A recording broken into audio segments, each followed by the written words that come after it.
Friend, একটা mini ছোট্ট একটা ব্লগ নিয়ে চলে আসলাম। তো এই দেখতেই পাচ্ছ কার্তিক পুজোর দিনের ভিডিওটা। তো একটু দেরি হলো ছাড়তে আমার ভিডিওটি। তো এই দেখো কার্তিক পুজোর দিন আমাদের নিয়মটি করা হয়।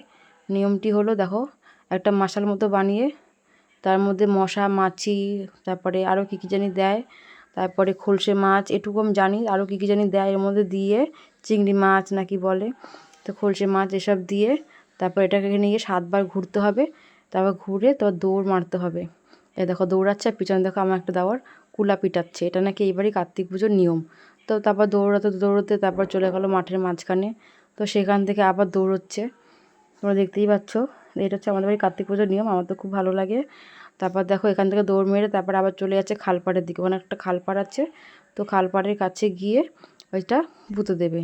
তো এটা হচ্ছে কার্তিক পুজোর নিয়ম। এদিকে দেখো পুজো শুরু হয়ে গেছে, এখানে পুজো শুরু হয়ে গেছে। এদিকে একদিকে পুজো হচ্ছে আর একদিকে দেখো আমি দেখো তারাবাতি ফাটাচ্ছে। তো খুব মজা করছিল ও। আর এদিকে সবাই মিলে দেওর ননদরা সবাই মিলে বাজি ফাটাচ্ছিল। তো আমাদের কার্তিক পুজোর দিন কিন্তু খুব মজা হয়।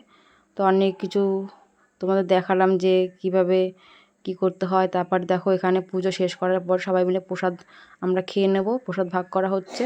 তারপর এদিকে পরের দিন আমাদের কার্তিক পুজোর পরের দিন বড় হাঁড়ি চালের ভাত বলে, সেটা খাওয়া দাওয়া করা হয়। তো তার জন্য দেখো এদিকে আমাদের রান্না হচ্ছে ধোকা, তারপরে হচ্ছে পাঁচমিশালি তরকারি, তারপরে ডাল, আর কি কি হয়, শাক ভাজা, অনেক কিছু রান্না করা হয়, দই মিষ্টি পাঁপড় চাটনি এসব করা হয়।